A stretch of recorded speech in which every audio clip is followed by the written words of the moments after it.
Hi guys, welcome back sa ating channel. So for today's video ay meron naman tayong ayusin. Ito ay walang iba kundi ang Yamaha WR155.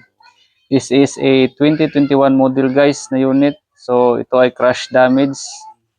So matagal na itong nakatingga guys. So ngayon ay sisimulan na natin siyang ayusin. So makikita natin na damage yung primarily sa harap at meron din damage dito sa kanyang rear portion. Ito ang kanyang tail light and signal light assembly guys.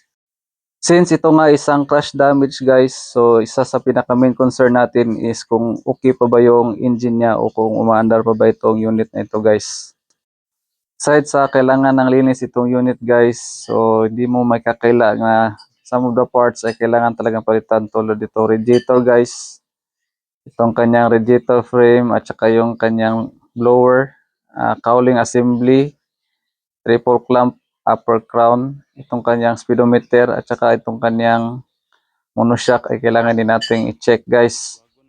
So pati itong kanyang front suspension. So bago natin simulan yung mga repair guys, so basic cleaning na muna tayo guys. Linisin na muna natin siya.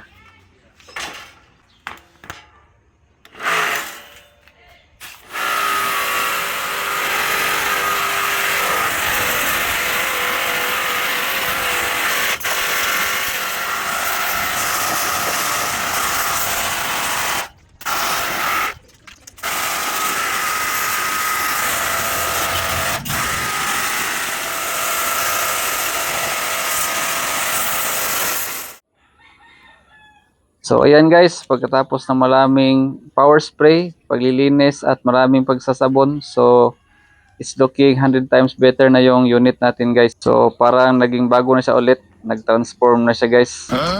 Since wala pa tayong pampalit nitong kanyang rear tail light assembly guys, so tanggalin na muna natin ito siya. So yung kanyang temporary fix muna for the meantime.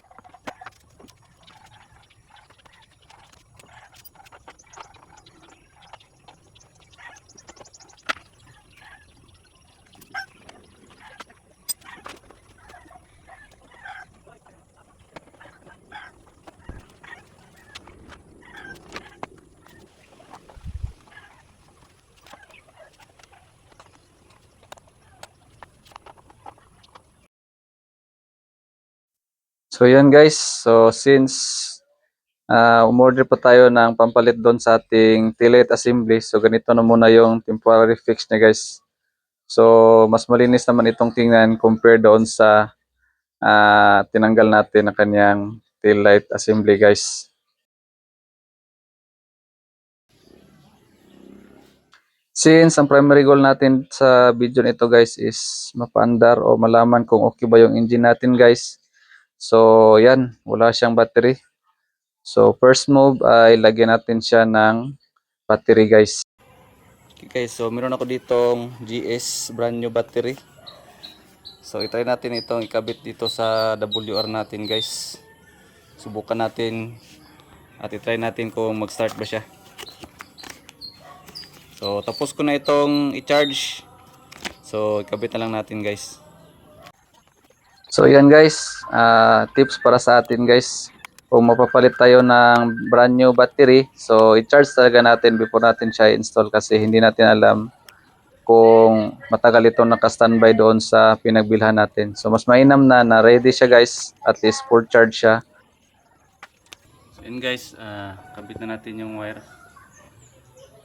So yung ignition switch nga pala natin, yan kung mapapansin nyo, wala na yung wire sa ilalim. So upon checking, ito yung wire niya.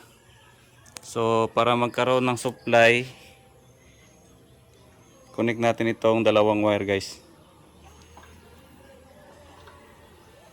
Yan. Yan, so nakakonect na yan. Subukan natin. Meron ba? So yung panel nga pala natin isira. So hindi ko pa kinabit. Try lang natin. Horn. Magana yung horn niya guys. Signal lights. So wala. Kabila. Uy, meron isang side. Yung isang side ng signal light wala kasi putol yung wire dito guys sa kabila. So meron, so meaning to say may pumasok ng kuryente guys. So ngayon subukan natin siyang i-start. So yung gas nga pala nito guys is pinalitan ko na ng bago. So tapos ko nang i-drain yung lumang gas, tapos pinalitan ko na ng bago. So try natin i-start. Ito na guys.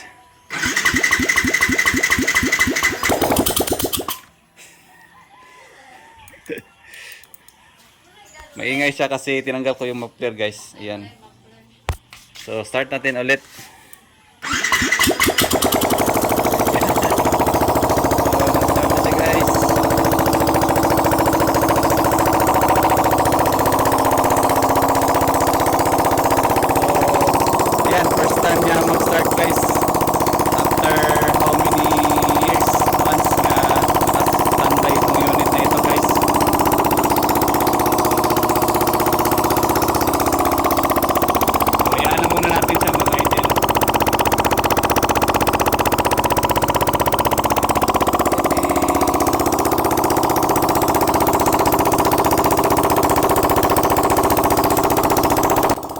So yan guys, so that only proves na talagang okay yung engine natin guys.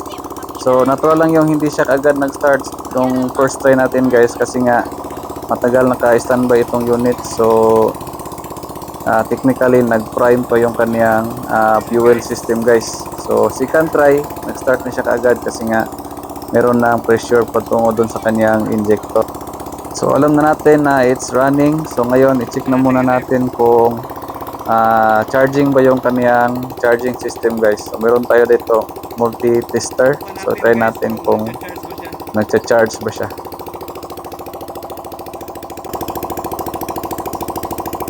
Ayan guys, so 16.4, 16.3 o 16.4. So usually kung hindi siya nagcha-charge nasa 11 point something or 12 volts lang siya. So ngayon 16.4, 16.3. So that's a good sign na kumakarga yung kanyang charging system guys.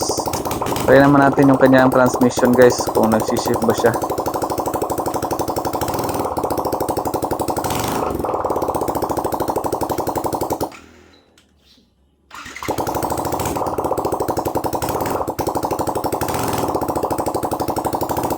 Yan guys, so na-check na natin na goods ang engine ng unit natin. It's umaandar, charging at saka shifting.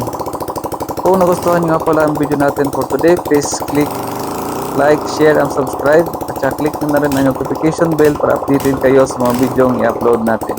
Abangan nyo nga pala sa next video natin guys dahil sisimulan na natin ang restoration at repair ng WR155 na ito.